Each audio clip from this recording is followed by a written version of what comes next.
Leaning back against the chain-link fence behind the bleachers, Carl's gaze roved over the exercise yard. Across the yard, a gang of weightlifting blacks were flexing their well-oiled muscles and glaring at him with undiluted hatred for no other reason than he wasn't one of them. But he wasn't going to get anything started with anybody today or in the near future. Until the day he and Myron had their turn to work on the road crew, Carl Herbold was going to be an ideal prisoner. So he was keeping a low profile, doing nothing that might call the screw's attention to him. What he didn't like, he pretended not to see. A few nights back, he'd had to stand by and watch Myron suck a guy off. The other prisoner, a white trash wife killer 2 years into a life sentence, had bribed Myron with a prize. Myron hadn't minded too much. In exchange for the blowjob, he'd been given a live mouse, which he'd later disemboweled with his long, pinky fingernail. Now, remember what I told you, Myron. When our turn comes up to work the road crew, you can't seem too excited about it. You think you can manage that? To look pissed? Myron was becoming distracted by the bleeding cuticle around his thumb. Sure, Carl.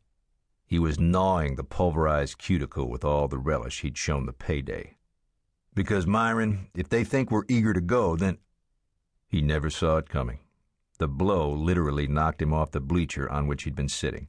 Next, he was lying on his side in the dirt, his ears ringing, his vision blurring, his gut heaving, and his kidney getting the piss kicked out of it. He forgot about his resolve not to cause or continue any trouble. Rolling to his back, he brought his foot up and thrust it into the attacker's crotch. The black weightlifter hadn't anticipated a counterattack. He fell to his knees, yowling and clutching his testicles. The screws came running, swinging their clubs. Other prisoners began either to try and break up the fight or cheer it on, depending.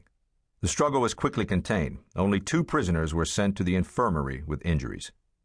One of them was Carl Herbold. Ezzy Hardge had been married to Cora 2 years longer than he had served as sheriff of Bleuer County. 52 years. He'd first spotted Cora at a tent revival, which he and a group of friends had attended just for laughs. During the hymn singing, her eyes had drifted away from the psalm book and across the aisle to land on Ezzy, who was staring at her with unabashed interest and speculation. The light in her eyes was not religious fervor, but devilish mischief. She had winked at him. In all these years, none of her sass had worn off. "Ezzy, I thought it was a very nice occasion." His wife's comment caused Ezzy Hardge to snort with disdain. "That was the toughest piece of meat I ever tried to eat, and the air conditioner was working at half capacity. Thought I was going to melt inside that black suit." Peeling off her housecoat, Cora joined him in bed. "The people of this county went to a lot of trouble and expense to host that dinner for you. The least you could do is show a little gratitude."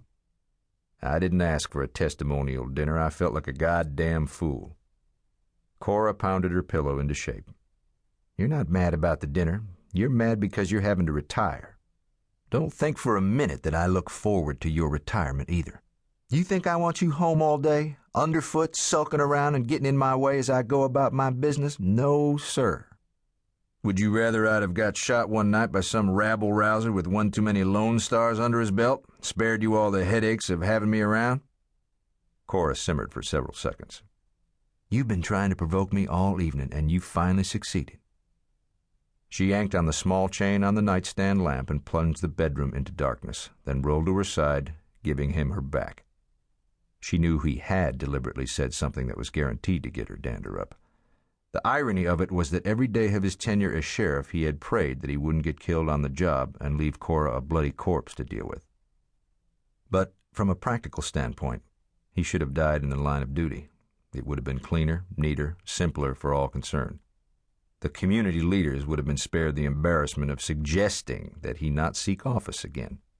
They would have saved the expense of tonight's shindig at the community center. If he had died sooner, he wouldn't be facing a future where he was going to feel about as useful as snowshoes in the Sahara. 72 years old, going on 73, arthritis in every joint. But what hurt most was knowing everybody was right. He was old and decrepit and had no business heading up a law enforcement office. He just wished to hell that he hadn't had to quit before his job was finished. And it would never be finished until he knew what had happened to Patsy McCorkle.